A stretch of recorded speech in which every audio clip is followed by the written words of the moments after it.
Hi, you're on Kreosan channel. Now I'm going to show how to boost 3G and 4G signals with the help of our big quad antenna. It will be particularly useful when you are on the outskirts in territories with poor internet coverage and when you are at a cottage. Also, good signals will enable high speed. You will come to know what materials you will need, of what sizes they should be, and to what extent it can boost signals. Also, how much internet speed can increase when the antenna is used, and how to find the right place to solder the antenna to the circuit board. Let's get started.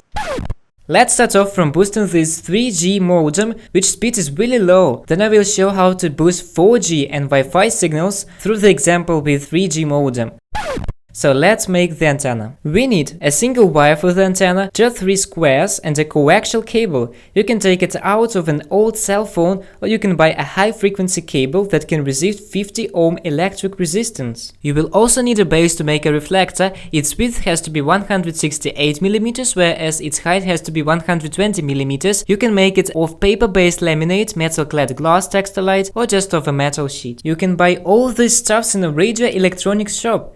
You can also use the antenna without a reflector. It will be receiving signals all around. But the signal will decrease from 12 to 8 dB. In the schematic you can see the size of the big quad antenna for waves of 2100 MHz frequency. So let's start.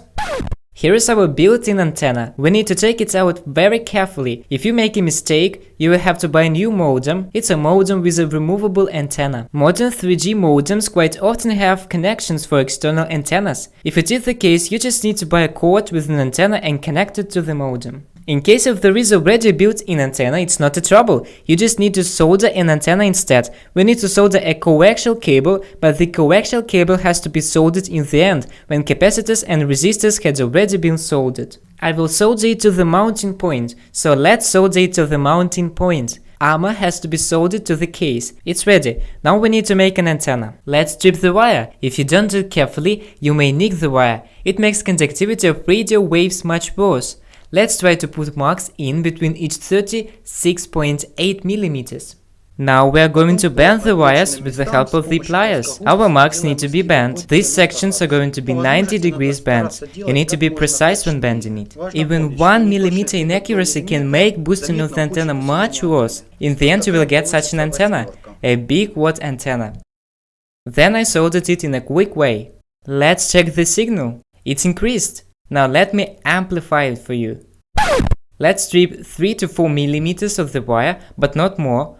We work with high frequency waves and we can lose the signal. Then we need to thin the wire, the armor and the coaxial cable. After this they will be soldered well. Then we need to solder the wire to the antenna. The armor has to be soldered to the antenna base. The coaxial cable has to be soldered to the opposite angle. Now it's ready.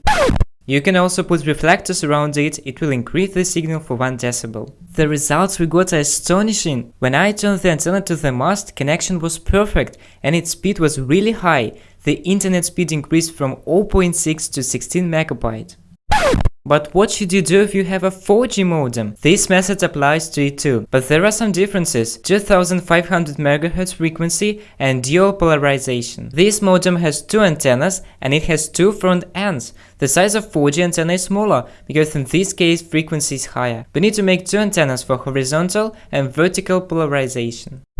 And of course we need a Wi-Fi router. This video is about how to boost Wi-Fi reception. Now I'm going to show you how to boost your Wi-Fi signal. There are 2 kinds of antennas in Wi-Fi routers: pin antennas and built-in antennas etched on the circuit. We can boost these antennas. You can solder a wire to it just as we did to a modem. In the beginning we need to take an antenna cap off, lift the back off, take the circuit. Here we can see a wire and an antenna. We need to desolder this pin. Do it very carefully in order not to melt the isolation. Let's snip it and then strip 3 to 4 mm of the wire. In order for it to solder well, we need to thin the wire and solder it to the antenna.